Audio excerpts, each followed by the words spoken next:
You can see right here, all of my trading, I've been with Ernie and Power Options for about 22 years.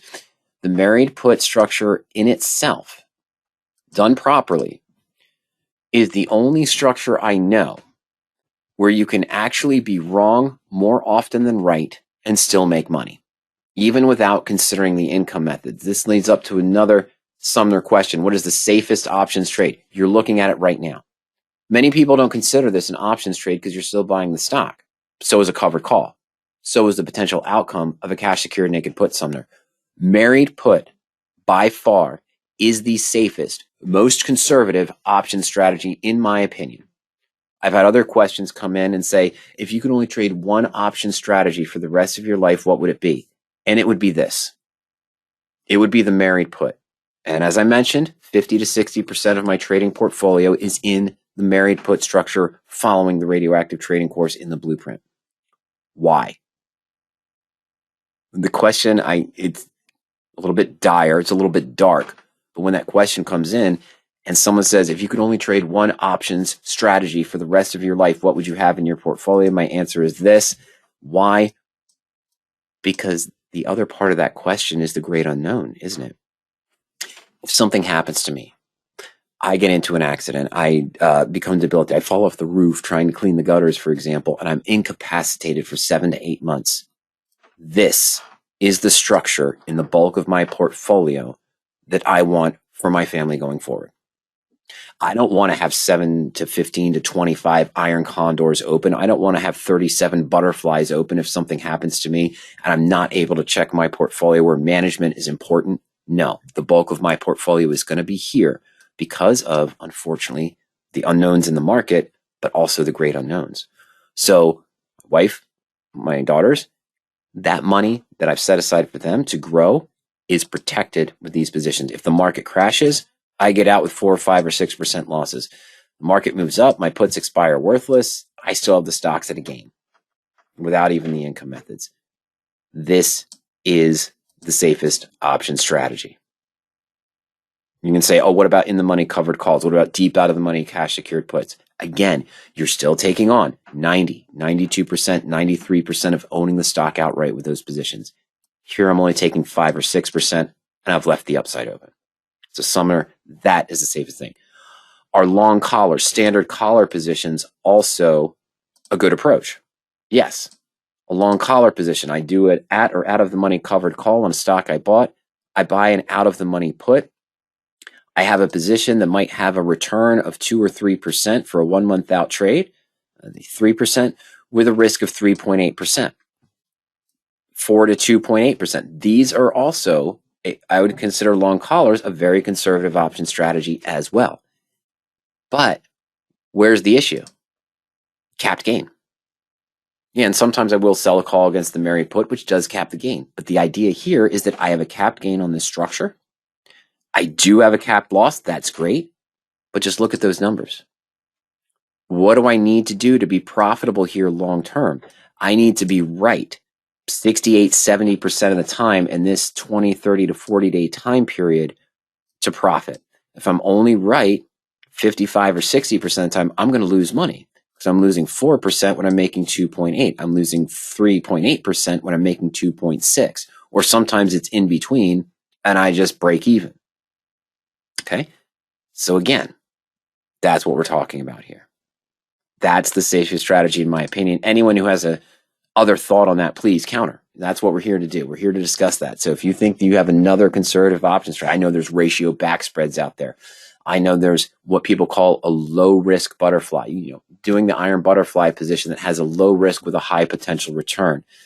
Let me talk about that real quick. Let's go to, I'm going to remove iron condors. I'm going to add iron butterflies, but all call butterflies, all put butterflies, iron butterflies. Let's look at an actual trade. You see a position that has a really low risk with a really high potential return.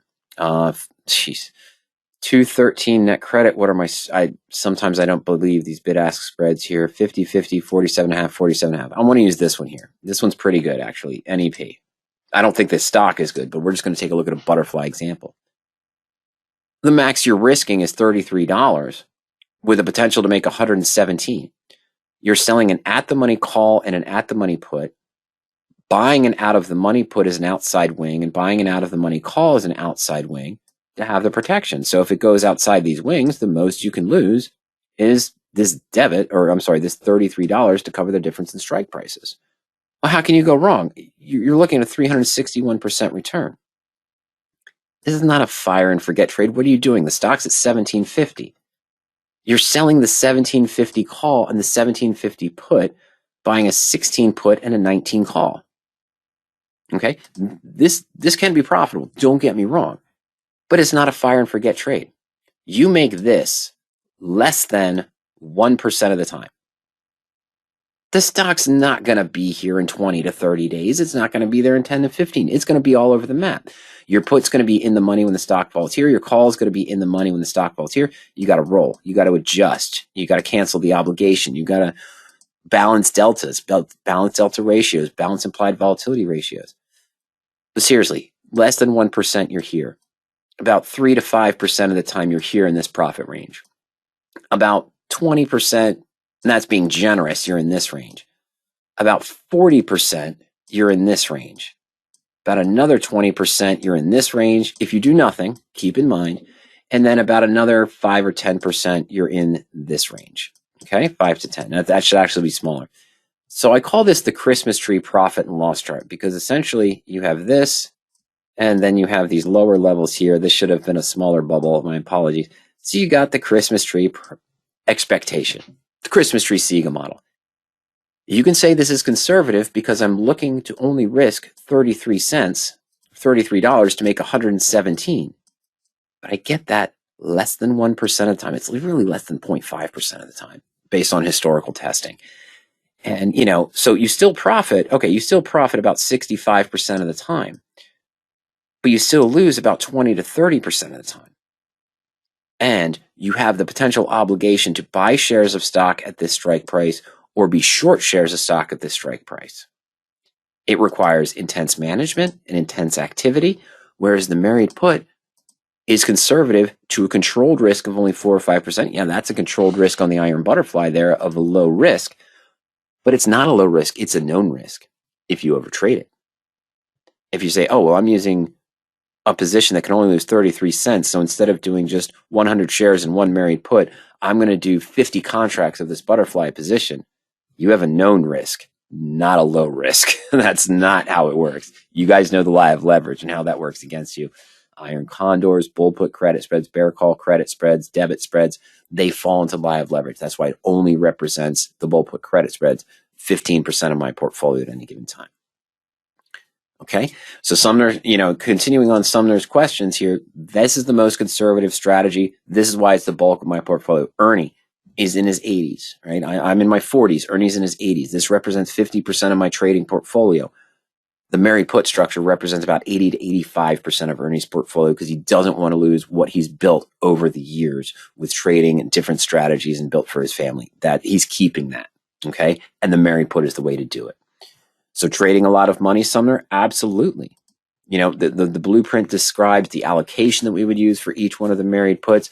You can put a large, depending on where you are in your age and what you want to protect, you can be in that Ernie group of 75, 80% of your portfolio in the protective married put positions for long-term growth with protection, keeping most of what you have already and most of what you invested in those stocks in your hands. You can do it the way I do it.